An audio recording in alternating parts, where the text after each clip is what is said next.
Halo guys, lanjut kita, Renegade Immortal.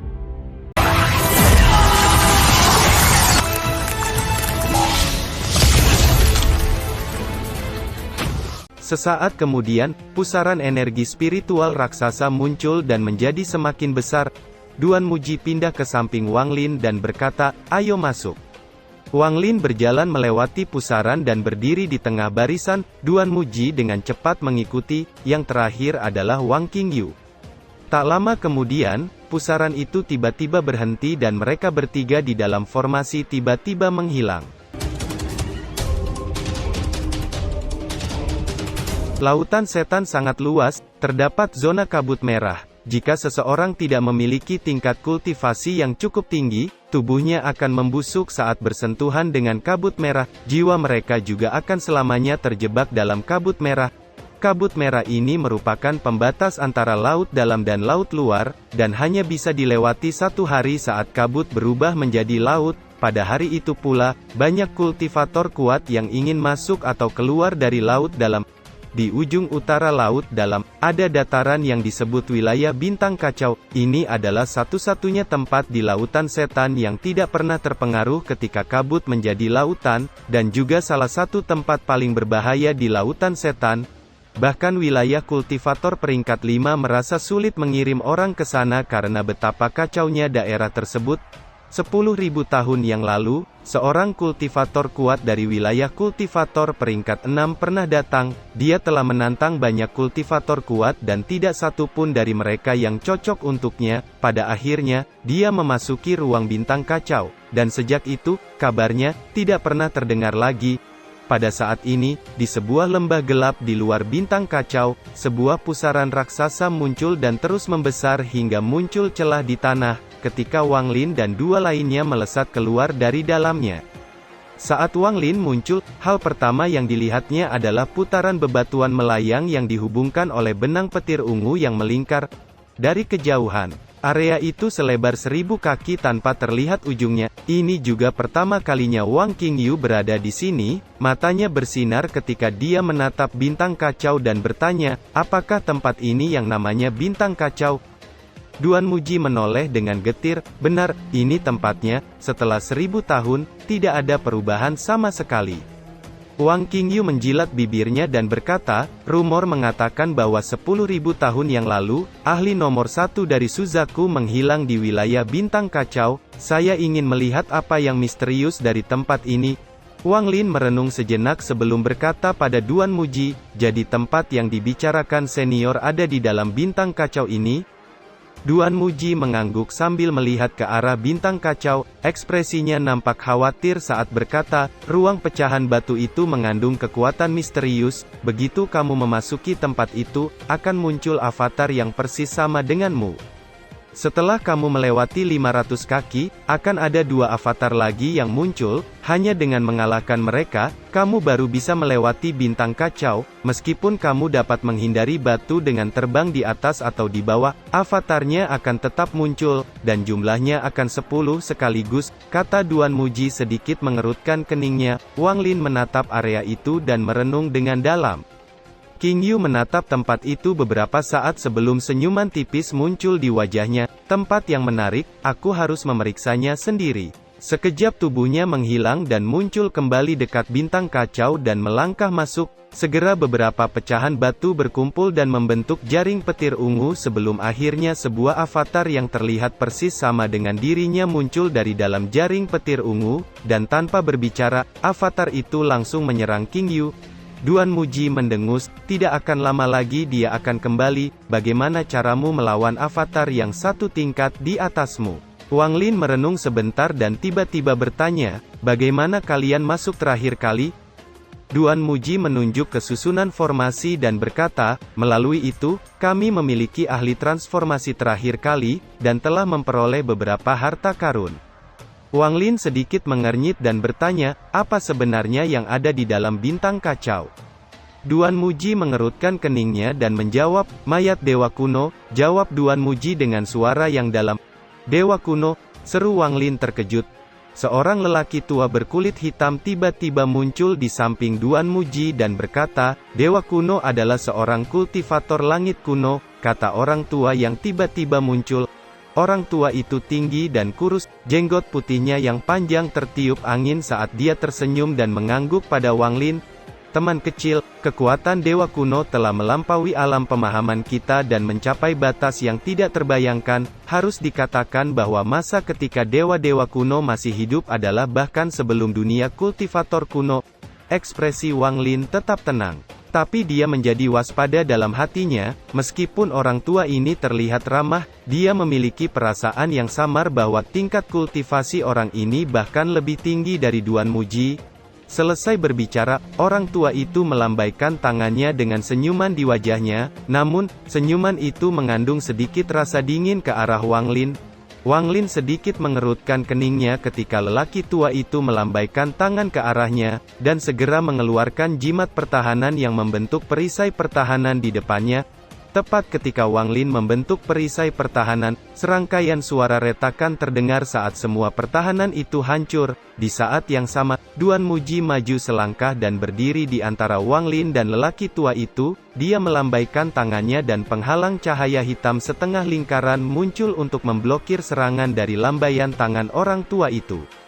Duan Muji menatap lelaki tua itu dengan ekspresi serius saat dia berkata, "Kaisar kuno, anak ini sangat penting untuk melewati alam ketiga, jangan bermain-main." Kaisar kuno sedikit terkejut saat mendengar itu, senyuman di wajahnya perlahan menghilang digantikan tatapan menakutkan saat dia bertanya, "Apa kamu yakin?" Duan Muji mengangguk dan berkata, "Dia tahu mantra kematian."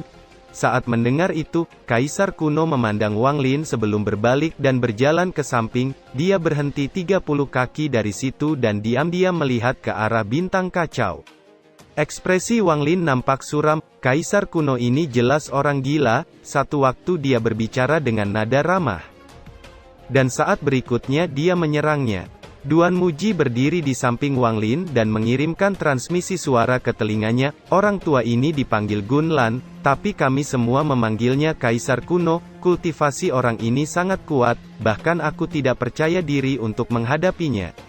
Dia orang yang sangat kejam, yang telah membantai banyak orang gila. Dia adalah iblis yang sangat terkenal di lautan setan," kata Duan Muji.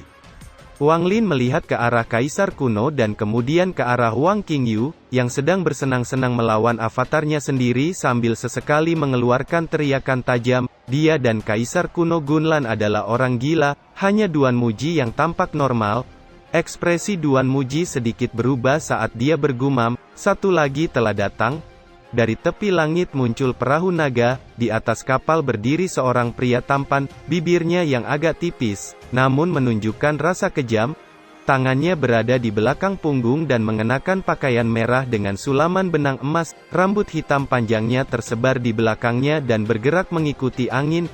Di sampingnya berdiri seseorang pemuda berusia sekitar 20 tahun. Pemuda ini tampak polos, namun sesekali muncul cahaya merah di matanya. Setelah perahu naga mendekat, pria berbaju merah itu melompat turun dan pemuda di belakangnya segera mengikutinya. Wang Lin mengamati pria berbaju merah itu yang mengeluarkan aura dingin yang menusuk tulang. Pria itu dengan dingin melihat sekeliling sebelum tatapannya berhenti pada Wang Qingyu, yang berada di dalam bintang kacau sedang bertarung dengan avatarnya, lalu melirik Wang Lin sebelum beralih ke Duan Muji dan berkata, "Betapa meriahnya." Duan Muji tersenyum tipis dan berkata, "Raja Iblis 6 keinginan, aku tidak melihatmu selama 100 tahun, sepertinya tingkat kultivasimu meningkat lagi," kata Duan Muji.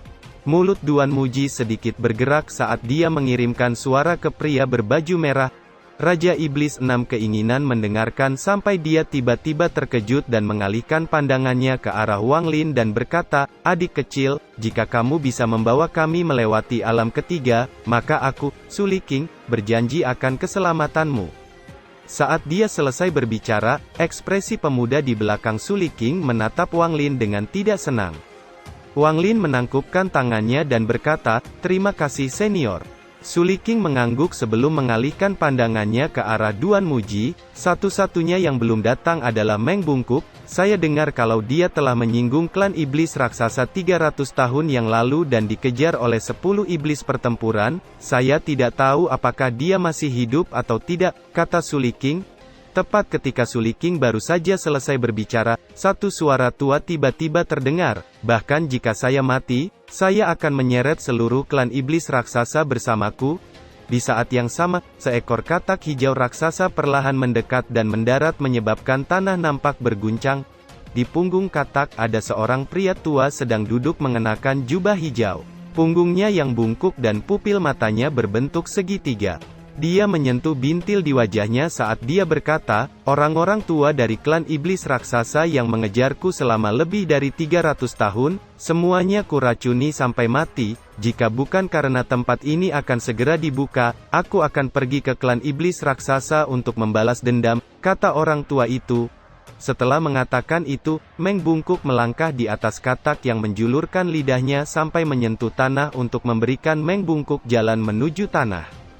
Setelah mendarat, Meng bungkuk dengan santai melambaikan tangannya dan katak raksasa itu dengan cepat menyusut hingga seukuran telapak tangannya dan kemudian melompat ke bahunya. Saat Meng bungkuk berjalan di tanah, nampak aliran gas hitam beracun naik dari tanah. "Saya tidak melihatmu selama 1000 tahun, tapi mengapa bau beracun itu padamu menjadi lebih buruk sekarang?" kata Suliking sedikit menyipit.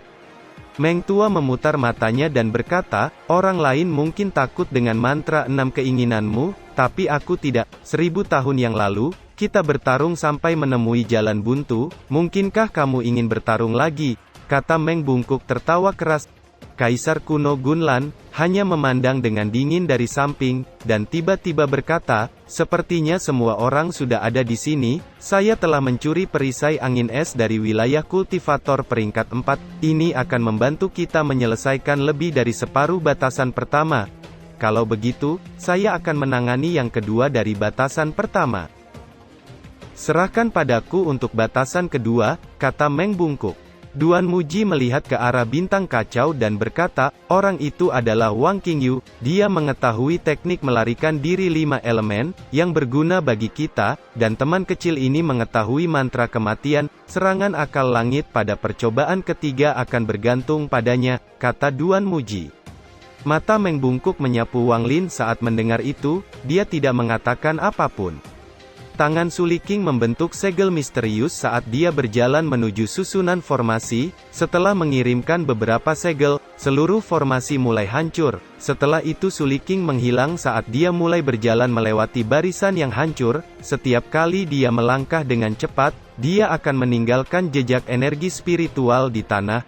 Setelah tubuhnya mencapai di tengah formasi, dia mengeluarkan banyak barang berharga dan membakarnya hingga meleleh menjadi cairan berwarna yang mulai bergerak memasuki susunan formasi. Segera formasi teleportasi yang berbeda muncul bersamaan dengan 10 pilar cahaya yang melesat ke langit.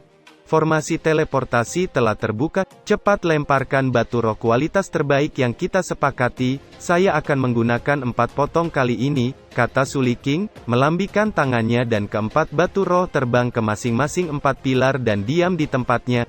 Perubahan ini menarik perhatian Qingyu yang masih bertarung dengan avatarnya sendiri. Tubuhnya segera melesat dan muncul di sebelah Duan Muji sambil menatap 4 batu roh kualitas terbaik dengan sedikit keserakahan melintas di matanya.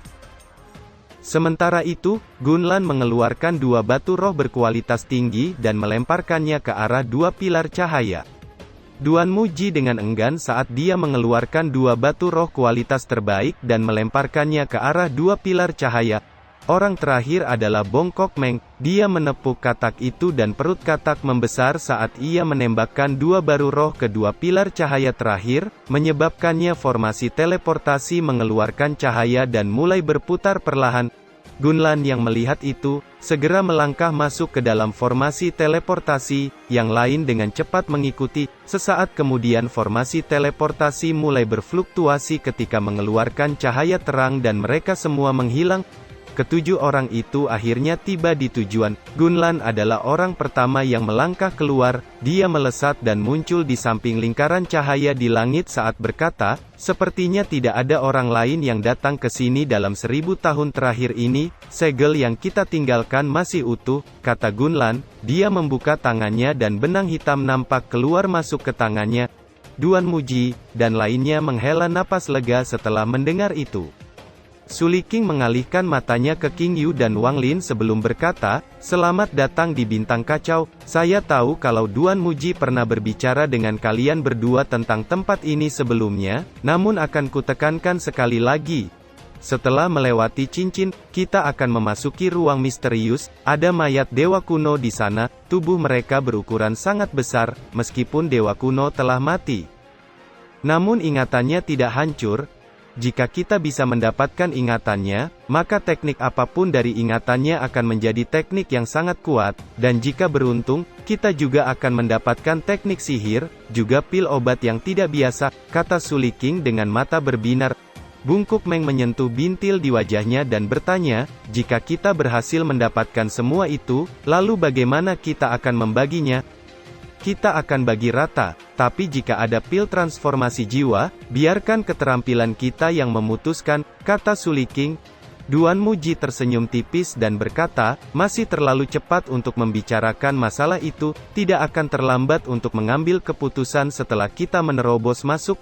Tatapan Bungkuk Meng kemudian tertuju pada Wang Lin, "Saya ingin tahu apa yang akan dilakukan teman kecil ini untuk membantu kita menerobos batasan tersebut." Su Liking menatap Wang Lin dan berkata, "Orang ini akan berguna dalam percobaan ketiga, dia ahli dalam kutukan kematian saat kita menghadapi makhluk-makhluk jiwa di dalam percobaan ketiga," kata Su Liking. "Jadi begitu, saat itu, kami dihentikan pada batasan ketiga, saya harap kita bisa menembus cobaan itu kali ini," kata Bongkok Meng tersenyum aneh saat tatapannya beralih antara Wang Lin dan pemuda Lihan. Sementara itu, Gunlan yang berada di depan cincin, mulai menggerakkan tangannya lebih cepat, menyebabkan banyak irisan hitam keluar dari cincin. Sebelum berkumpul dan berubah menjadi seekor naga yang mengeluarkan suara gemuruh saat menyusut dan mendarat di telapak tangan Gunlan. "Sudah siap, ayo masuk," kata Gunlan, dia mengeluarkan 2 gelang giok dan memegangnya sebelum melangkah ke dalam cincin dan menghilang. Mata Su Liking menyipit saat melihat itu, dia menarik pemuda di belakangnya dan melompat masuk. Wang Qingyu dan Bungkuk Meng, dengan cepat mengikuti. Duan Muji menatap Wang Lin, dia merenung sebentar sebelum mengambil 2 pil dan melemparkannya ke arah Wang Lin saat berkata dengan nada berat, "Itu pil yang kujanjikan, ambillah." Wang Lin segera meraih 2 pil itu dan memeriksanya, yang lebih kecil adalah pil transformasi bumi dan yang lebih besar adalah pil Nesken Soul. Setelah menyimpannya, Wang Lin dengan cepat melangkah masuk, Duan Muji dengan cepat mengikuti. Saat masuk, Wang Lin nampak tercengang, tempat itu sangat mirip dengan dunia pembusukan, juga merupakan tempat kegelapan tanpa akhir, ada banyak pilar batu besar yang tetap melayang oleh kekuatan misterius dan perlahan bergerak maju. Wang Lin berdiri di salah satu pilar batu besar, di bawah pilar batu ada jurang gelap yang tak berujung. Wang Lin melihat Duan Muji dan lainnya, semua berdiri di atas pilar batu masing-masing, sementara pemuda Lihan, duduk di pilar batu sambil menatap ke sekelilingnya dengan keterkejutan di matanya. Wang Qingyu, yang melihat ke tepi pilar batu, sedikit menyipitkan matanya saat dia melihat ke dalam jurang gelap di bawah mereka. Ada sepasang mata yang terlihat sebelum menghilang namun segera muncul kembali, hanya saja kali ini lebih besar. Bongkok Meng yang juga melihat itu berjalan ke tepi, dia melemparkan sebuah benda yang bercahaya ke bawah, sesaat kemudian sebuah pemandangan muncul menyebabkan semua orang menghirup udara dingin saat mereka melihat sosok ular raksasa, yang seluruh tubuhnya diselimuti warna ungu kemerahan, ada 2 tanduk di kepalanya yang besar, dan ketika membuka mulutnya, suara raungan tajam yang membawa gelombang energi liar sekejap menyapu sekitarnya.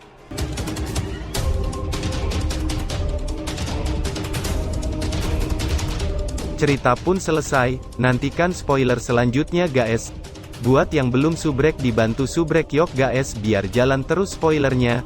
Buat yang udah subrek, mudahan dilancarkan rezekinya. See you and ciao.